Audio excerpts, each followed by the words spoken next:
This video is for entertainment purpose only, so please don't take it seriously. साल 1975, गांव लंडेरीपुर, उत्तर प्रदेश। पूरे लंडेरीपुर गांव में मातम का माहौल फैला हुआ था और औरतें एक दूसरे के स्तन दबा के रो रही थी, क्योंकि कल रात गांव की एक लड़की की अचानक ऐसी मैया चुदंतम की उसकी गांड हवा में ही रुकंतम और पूरा शरीर जमीन पे आ गिरंतम। खीर कोरमा के चोदो मादरचोद क्या नौटंकी है। गांव वालों के सामने अपनी इज्जत की और घोड़े न लगवाते हुए जब उसके बाप ने अपने वाइफर के डंडा उसकी गांड में डाल के सीधा करना चाहा तो मुन्नी का इतना तेज झटका लगा कि वो बेचारी अपने पड़ोसन की गोद में जा गिरी। वो फिल्मी स्टाइल में कुछ इस तरह से गिरे थे कि दोनों की आंखें चार और गांड दो हो चुकी थी। तो बुढ़ऊ अपने प्यार के इजहार करते हुए कहते हैं, तुमसे बहुत हटक का प्यार। उनकी वो शिलाजीत जैसी मीठी बातें सुनते ही औरत के ऊपर तुरंत ही नशा चढ़ गया। तो उसने बोला कि तो आपको मुझसे एक चूत की बिल करनी होगी। मैं चिकनी चमेलियों से चूत की डील नहीं करता।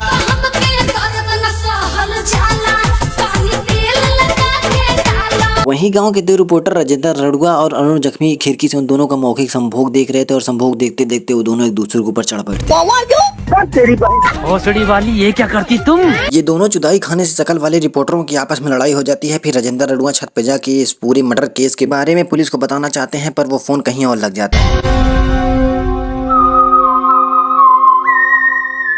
धीरे धीरे डाला राजा पूरा अट जाए। पूरी भोसड़ी के इतना गहरा छेद, इसका मतलब यहाँ पे चूत मारी जा रही है। ये है फटे निरोध उर्फ एसीपी प्रद्युमन, केस के दीवाने लड़कियों से दूर। रोज मारे खेले का विचार उनका में बड़ा रोशन मिलेला। अब ये है महेंद्र मऊगा उर्फ अभिजीत, थोड़े समझदार पूरे बकचोद। गोदरल जवानी हमर मारे ले उछाल भौजी ये कविता ना। हे देवी जी, अब हमसे मुट्ठी ना मराए, अब हमारा नंबर लगाए दे।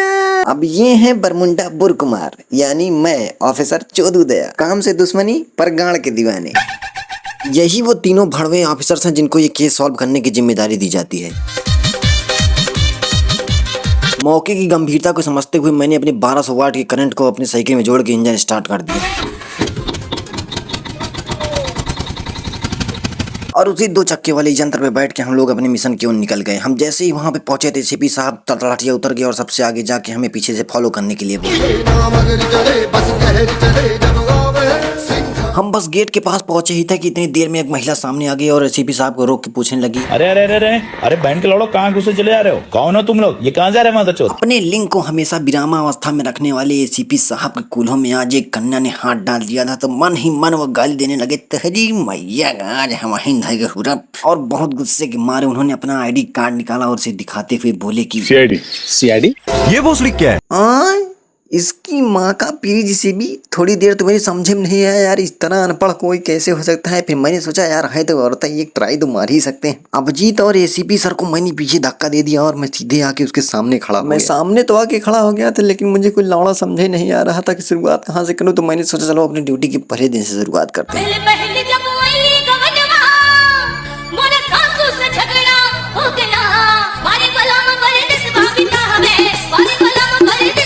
इस तरह से उसके बदन से बदन मिल जाने की वजह से मेरे शरीर के पता नहीं क्या क्या खड़े हो गए थे और अब संभोगन वाली प्रक्रिया मेरे दिमाग में चलने लगी। लेकिन मैं समझ नहीं पा रहा था कि इस संयोग को संभोग में कैसे बदलूं। तो मैंने सोचा क्यों ना मैं भी कानून की तरह अंधा हो जाऊं। मैं अपनी आंखों पे पट्टी बांध के अपनी मिशन की ओर बढ़ा ही था कि वो ससुरी बीच रास्तों से हट गई और एसीपी साहब मेरे चपेटे में आ गई। मैं एसीपी साहब को लेके खटिया उल्ट पड़ा और फिर उनके पैरों पे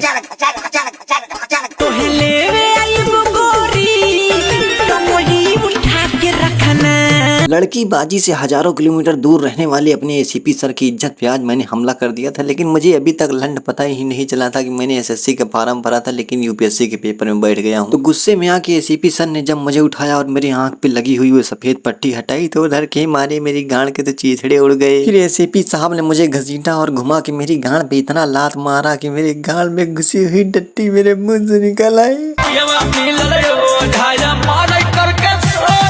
अपनी इतनी दर्दनाक पिलाई के बाद मैंने गुस्से से एसीपी सर की ओर देखा और बोला कि अब इस चौधू सीआईडी से मेरा कोई ना था। हमें जरा भी ख्याल नहीं आया चौधू सीआईडी की इज्जत का। साहब चौधू सीआईडी की इज्जत को लेके पूरी तरह से उबल रहे थे, वहीं दूसरी ओर उस औरत का दिल साहब के ऊपर आ जाता है तो उनसे पूछती है कि सर आपको काली छूत पसंद है? लेकिन एसीपी सर का गुस्सा अभी भी शांत नहीं हुआ था तो अभिजीत को इशारा करके मुझे उठाने के लिए कहते हैं। अभिजीत साला इतना हरामी आके मेरा कॉलर पकड़ के मुझे उठा के लेके जाता है और इतनी देर में एसीपी साहब औरत को साइड करके वो दरवाजा बंद कर देते हैं। फिर उसकी मजबूती चेक कर देने के बाद मुझे देख के कहते हैं कि तो दरवाजा में अंदर से। लेकिन इतनी देर में औरत फिर ससुरी बीच में आ जाती है और फिर साहब के पास जाके कहती है कि अगर आपको तोड़ना है तो कुछ और तोड़ दीजिए। तुम्हारी सील तोड़। और इतना बोल के एसीपी साहब उसे धक्का मार देते हैं। गुलाब के फूल में कांटे होला, प्यार के मतलब छाटे होला।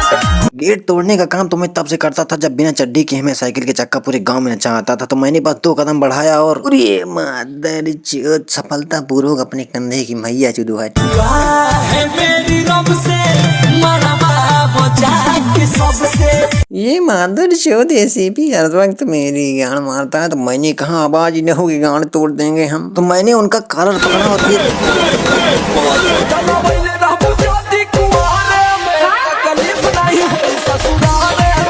कहाँ पे 4 फट्टे पड़ते ही एसीपी सर की होश ठिकाने आ गई और सुसुकते हुए उठते हैं और दरवाजा खोल के इशारा करके कहते हैं कि चलो यार अंदर चेक करते हैं। एसीपी साहब को पेल देने के बाद पूरी गैंग में मेरी नाम का डंका बज चुका था तो इस बार मुझे आगे लीड करने के लिए दिया गया। मैं सीधा गेट के अंदर घुसता हूँ और दोनों कहता हूँ बैठ सड़ी की अब की पूरा केस मैं चेक करूँ।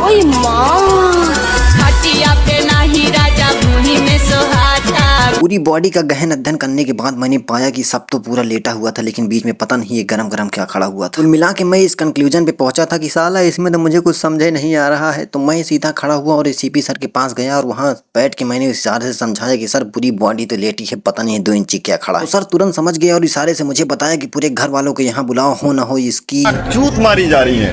गोदल से ढोढ़ी पर गोदनवा भौजी गोदनवा